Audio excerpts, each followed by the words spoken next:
This week we see the release of Death on the Nile, the next Kenneth Branagh murder mystery film that comes out this weekend. Check out my thoughts now.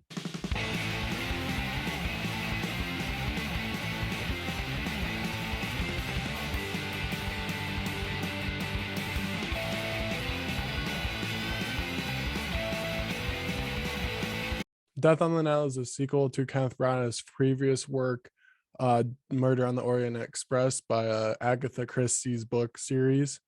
And this is just another really good movie, really good murder mystery with kind of a twist ending at the end. And this just makes me want to watch Clue again from the 80s. If it's streaming anywhere, I'm not sure if it is. I'll check right now. Clue. Hopefully it's somewhere. Clue movie. Oh, you can watch Clue on YouTube for free. So I'm gonna check that out probably tonight and just not sleep.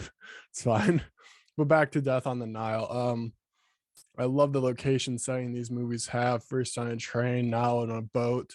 It's just that one central isolated place that's just gives that something more to the film, and you're just sucked into it because of that isolation, because everyone's in that one place. We're not jumping from place to place. It's all kind of contained there.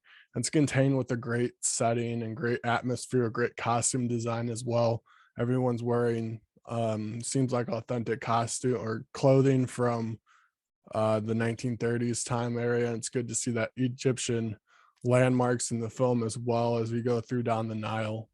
And Death on the Nile is at least a 2 hour plus movie. And I feel like it could have been shortened a little bit. There's a backstory that's very interesting about Poirot's origin and how the mustache came to be and all that, but I felt like it wasn't that necessary to the film and could have been cut along with some other scenes in the movie. But I love seeing that backstory. It just gives you that extra layer of who this character is, but not necessarily needed for the film and for what the conclusion was of this film. And this is an ensemble cast of a bunch of good actors, great actors coming together to make this murder mystery.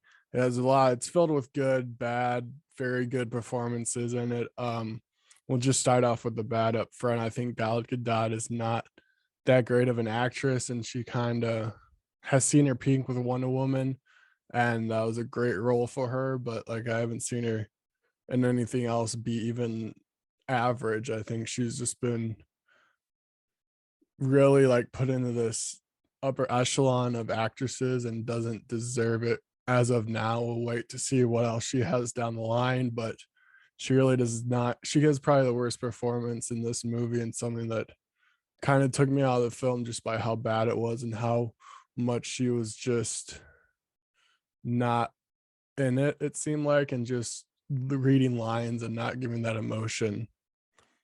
But now on to like the good and very good. I gotta give Kenneth Branagh props again. I loved the Hercule Poirot character. He's very very, what's the word for it? He just works stuff out in his head, and he's very meticulous and certain and like set on his ways of just, oh, it's gotta be 8 desserts, not 7. It's gotta be an even number. He moves a foot just so it lines up with the other foot in one scene. It's just great nuances to the character that I like seeing that Kenneth Branagh brought to it. And Letitia Wright gives a great performance as well. I think she's the standout in this movie. If it's not Kenneth Branagh, she really gave a great performance as her character and really got me to believe her, and just got me invested in caring about her character a lot. And I have to also give a shout out to Russell Brand, who's in this as well, which I was trying to pick who is that guy throughout the whole film and couldn't figure it out until I looked it up after. But it's good to see him in this film and something different that he hasn't done before, and I hope he does more of.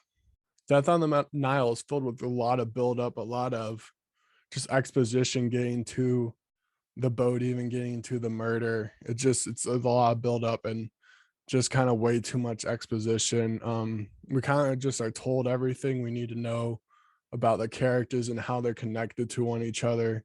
It's kind of just, I feel like, a little lazy on just the writing and directing of it, and just, you could have done more with this and got more interesting, more developed here, and it just felt like they're narrating from a book and just telling us, here's this guy, here's this girl, here's this guy, here's what they're all about, and that's pretty much, they just go down the line and give us that with every character that is important in this.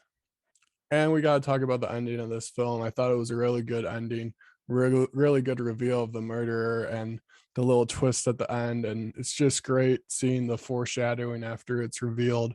I just thought about this movie as I was driving home from the theaters. It's just, it sticks with me, and like looking at little bits and pieces earlier in the film and see how they are connected to what ultimately happened at the end. And it's just really good telling of this mystery that you're guessing who the killer is until the very end, even though I kind of figured it out halfway, I'd say. But it's that other twist that it kind of did a great job and elevated even more. And I'll just the foreshadowing of the dance scene at the beginning is great and tells you a lot without like revealing anything, and getting you like, oh, that's going to be important, but you look back at it, be like, oh, that's what that meant during that scene. It's just stuff like that's great in these murder mysteries. My biggest problem with the movie is the pacing of it. It feels unbalanced. It drags a bit in the middle and then picks back up when the murder happens, and then kind of gives it a lull. It's like it's a roller coaster of just the pacing and just how engaged I was throughout the movie. Um, it was very just telling us what's going on and not that much action uh, to counter the interviews pros giving to these characters and just trying to find out who the murderer is. It just kind of, it got a little boring at times and a little dull, but as it gets dull, it gets picks up right back to where it starts. But it's just that middle part that I just had a problem with when it became just dull and uninteresting. Like I said, it's something that I think he can work on and perfect in the upcoming sequels to this. So I feel this character is going to come back in other movies to solve other mysteries. I'm excited to see that. But this movie, Death on the Nile, I can give it a 61 out of 100. It comes out this weekend. Go see it in theaters. I recommend it. It's a good watch. Let me know what you think in the comments, though.